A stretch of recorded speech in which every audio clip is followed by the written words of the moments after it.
This is a public meeting as required by the Planning Act to afford any person an opportunity to make representation with respect to a proposed minor variance respecting 12947 Carr Road, the municipality of Central Elgin. Does any member of the committee have a disclosure of interest concerning this proposal? Seeing none, if the applicant or agent is in attendance, please come forward to the podium and explain the application, or if they're online. Do we have anyone online, Ms. Leach? I'm here. This is Justin from Shore Contracting. I was an assistant with the applicant, and the owner of the company, Shore Contracting, also here on speakerphone with me. Okay, welcome. Please proceed. So there is. Do you want to go ahead, Steve, or on mute too? I can go ahead. Yeah. Okay. So the minor variance is applied for as it's a proposed secondary dwelling, an additional dwelling unit on the property. I believe the issue was there was no second septic system allowed due to the zoning.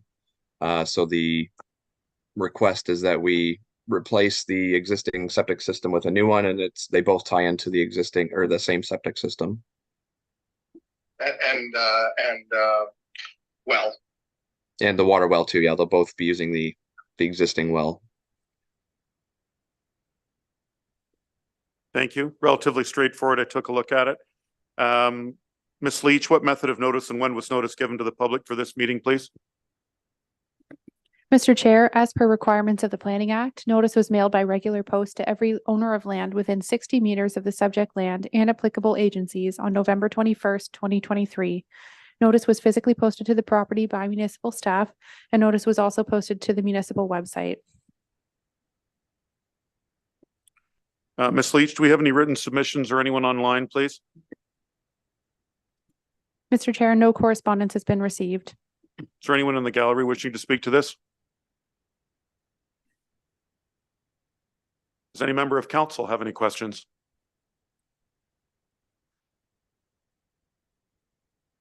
Everyone has been given a fair opportunity to be heard. Is the committee prepared to make a decision? If I could call the vote, please. All those in favor? Opposed? That is carried. Those wanting to be notified of the committee's decision on any application should email Delaney Leach indicating which public meeting they wish to be notified on and provide their name and address. Those who do not have access to a computer and wish to be notified should call Delaney Leach at 519-631-4860, extension 286. This public meeting is adjourned. Thank you. Thank you. Wow,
This is a public meeting as required by the Planning Act to afford any person an opportunity to make representation with respect to a proposed minor variance respecting 250 Colborne Street in the municipality of Central Elgin. Does any member of the committee have a disclosure of interest concerning this proposal? Seeing none, if the applicant or agent is in attendance, please come forward to the podium. I see Mr. Ted Hallwa there. Come on up, Ted.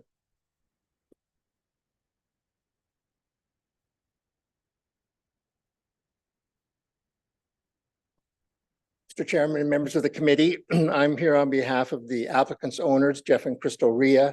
Jeff is with me tonight and is going to be part of the presentation. The property we're talking about, 250 Colborne, is the lot abutting Stan's Marina on Colborne Street, just north of the downtown core in the village. It's distinguishable by an octagon-shaped, one-story octagon-shaped house on the property. The applicants are seeking to enlarge the dwelling by the addition of a garage with additional living space for the dwelling, as well as an additional residential unit on the second floor. They're not here asking for permission for the garage or the additional dwelling unit. They have that as of right, and the variance is dealing with the actual size of that unit. Under the bylaw, the maximum permitted size is 40% of the combined floor area of the dwelling and the additional dwelling unit. With the design that has been undertaken to take full advantage of the footprint of the addition, we are over the RIAS would be over the maximum allowable, which is 40% of that combined area. It works out to about 45.3%. And that's the variance we're asking for, a little more than 5%. The additional floor space will not be noticeable will not be visual from the street. It may be noticeable from the rear to a passing boater if he's diligent enough to have a before and after, but unlikely to be noticed as well. The staff report has reported to you that the variance being requested can be considered to be in conformity with the official plan or maintains the general intent of the official plan, I guess I should say, and also the intent of the zoning bylaw, and there's not an apparent land use compatibility issue. So with those remarks, I would welcome any, respond to any questions, or Jeff might like to add something, if he may. Sure. If Mr. Ray would like to speak. Thanks, Yeah. Mr. Hallwa. Thank you so kindly for having me. I just wanted to thank you all and just think that you guys are a great asset to our community. I do watch a lot of your sessions in that, and it's good to have a group of diverse people here that are taking care of our community. It's been a great asset. In the last 3 years that my wife and I have been in Port Stanley, we did a life change in that coming down here. And it's been a bit of a process to get to this point. And I've got a valuable learning lesson in zoning and engineering and a lot of different things as well. And one of the main things that we went through with the engineers in regards to the home is because we have such an awkward layout of a main dwelling, and because of the angle that the channel is in the back of the house, it creates a lot of structural difficulties in order to build what we're building in that. So I've spent a lot of time with the engineers, and what's happening is we try to make it aesthetically pleasing to the community. We tried to make sure that the house was going to be completely married into the new additional dwelling as well. But some of the things that we came up with, and the reason for the extra sizing is that if we didn't do the extra sizing, it was going to create pitch problems with the roof. It was going to create problems with adhering the main dwelling to the new dwelling in that. And what it would end up doing is create a lot of extra structural supports that would inhibit my use of the garage on the inside. So it would create a lot more complications. That's why we were asking for the extra size. Thank you. Great. Thanks, Mr. Ray. Just want to ask Ms. Leach, what method of notice and when was the notice given to the public for this meeting, please? Mr. Chair, as per requirements of the Planning Act, notice was mailed by regular post to every owner of land within 60 meters of the subject land and applicable agencies on November 21st, 2023. Notice was physically posted to the property by municipal staff, and notice was also posted to the municipal website. Thank you. Have you received any written submissions on the proposal, Ms. Leach? Mr. Chair, I have not. Is there anyone online wishing to speak to this, Ms. Leach? I have no one online. Thank you. Does any member of council have any questions for Mr. Hall or Mr. Ray? Everyone has been given a fair opportunity to be heard. The city, is the committee prepared to make a decision? If I could call the vote, please. All those in favor? Opposed? And that's carried. Thank you, Mr. Ray. Thank you, Mr. Hallwell. Thank you. Those wanting to be notified of the committee's decision on any application should email Delaney Leach indicating which public meeting they wish to be notified on. Those who do not have access to a computer and wish to be notified should call Delaney Leach at 519-631-4860 extension 286.